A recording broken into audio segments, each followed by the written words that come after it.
What's going on, guys? Welcome back to another Euro NBA video. So in today's Euro NBA video, I'm just gonna be talking about the Bulls, because they're my favorite team and stuff, all that stuff. And I'm just gonna be talking about how they've been doing so far this year. And let's get right into it. Alright, before the video starts, make sure to subscribe and hit that notification bell. I would appreciate that. But let's get on to the video. I'm going to be talking about all the Bulls players and how they've been performing this year, as well as where I think they stand with the Bulls organization. I'm also going to be talking about some news that's been surrounding the Bulls this year. So let's get right into it. Let's talk about the Bulls firing head coach Fred Hoiberg first. The Bulls organization fired Fred Hoiberg on December 2nd after a loss to the Houston Rockets. I personally think the Bulls firing Hoiberg was a good thing. Although when I first heard about it, I kind of didn't agree with it. I felt like the Bulls front office didn't give him the right pieces for the type of plays that he wanted to run.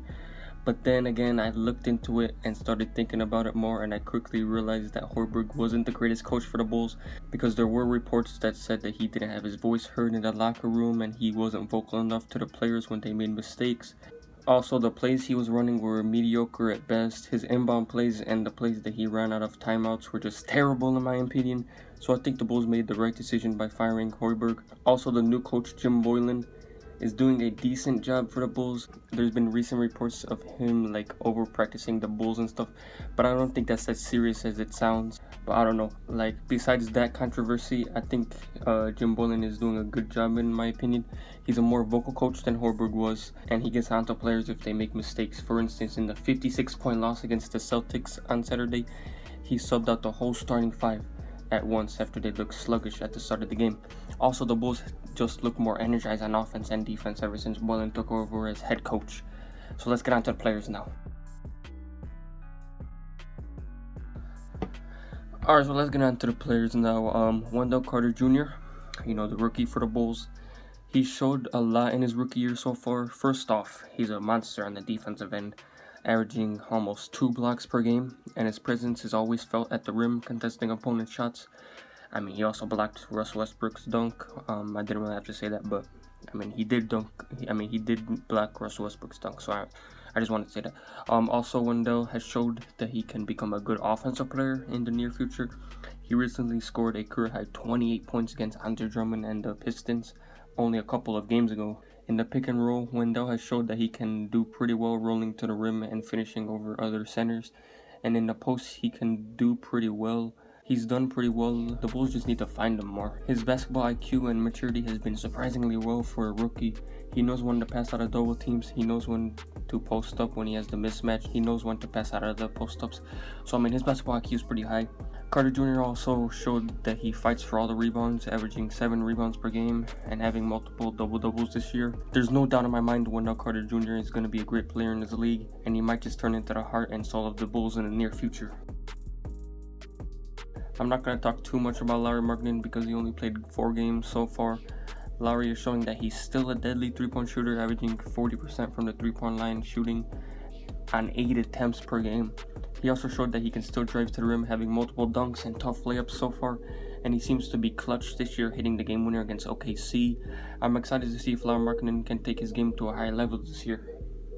So next, let's talk about arguably the best player on the Bulls, Zach LaVine.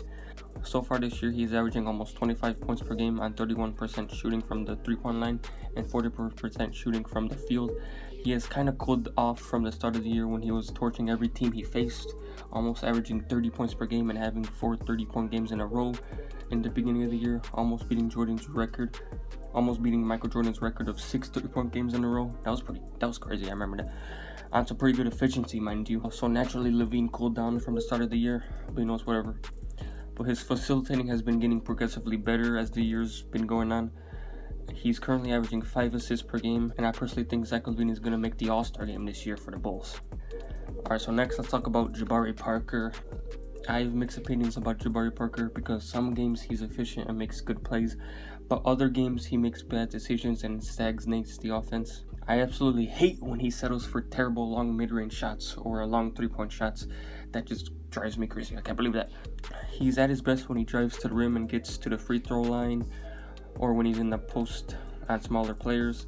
I think the best role on the Bulls for Parker is to come off the bench and lead the bench crew, which he's been doing as of late. As for long term with the Bulls, I personally think the Bulls should not bring back Parker next year as of right now, because he gets paid way too much just to be an average player off the bench. So yeah, Justin Holiday, the current starter at the small forward spot for the Bulls. He's been pretty great this year, averaging 13 points per game on 42% shooting from the field and 40% shooting from 3 on 7.5 attempts per game. And he's become a pretty decent perimeter player as well this year. That being said, I don't see Holiday being in our team's future because he's already 29 years old, so he's too old for the Bulls. But his trade value is at an all-time high right now, so it would be great if the Bulls can get a young player or some picks from a contending team that needs a 3-and-D player at the trade deadline. Speaking of trades, let's talk about Robin Lopez. Lopez is another player I think the Bulls should trade at the trade deadline. He's obviously not in our team's future plans, but he's still a decent center that can grab rebounds and get you the occasional basket in the post. And he still has a presence on the defensive end as well. He will always contend the opponent's shot at the rim and get the occasional block. So again, if the Bulls can get a young player or some picks from a contending team that needs a quality center, that would be great. Ryan Arcidiacono, the current starting point guard for the Bulls right now, ever since Chris Dunn went down with that injury. Arcidiacono is the definition of heart, hustle, and muscle. He does the things that don't show up in the box score. He dives for loose balls. He even dove in the crowd one time. He fights for the rebounds. He smothers people on defense. He's been a good player for the Bulls this year. He does all that while facilitating and shooting 41% from 3 on 4 attempts a game this year. Alright, so those were all the main players I wanted to talk about in this video, but let me quickly talk about some other Bulls players. Shaquille Harrison, he's a defensive ace at the point guard position. He smothers people on defense and he gets into the passing lanes, averaging almost 2 steals per game, and he's been getting some good minutes off the bench this year. In conclusion, the Bulls have been terrible this year with a 5-22 record at the time of this video, and they don't seem to be getting any better. They do have some excuses, such as Lauri Markkanen being out for the start of the year, Bobby Portis, Chris Dunn, and Denzel Valentine all out with injuries as well, and the coach changed. So yeah, they do have some freaking excuses for being bad, but I don't know. As of right now, I think they should just continue to play their young players and trade away the veterans and just tank. Because the 2019 NBA draft is going to be stacked. We could potentially get Zion Williamson, RJ Barrett, Cam Reddish, Nazir Little, maybe even Bol, Ja Morant, Kevin Porter, and there's even more players that the Bulls could get in the 2019 draft. So the Bulls should just lose as many games as possible and try to get a good draft pick in the 2019 NBA draft. So yeah, that's going to be all for this video. Hopefully you guys enjoyed.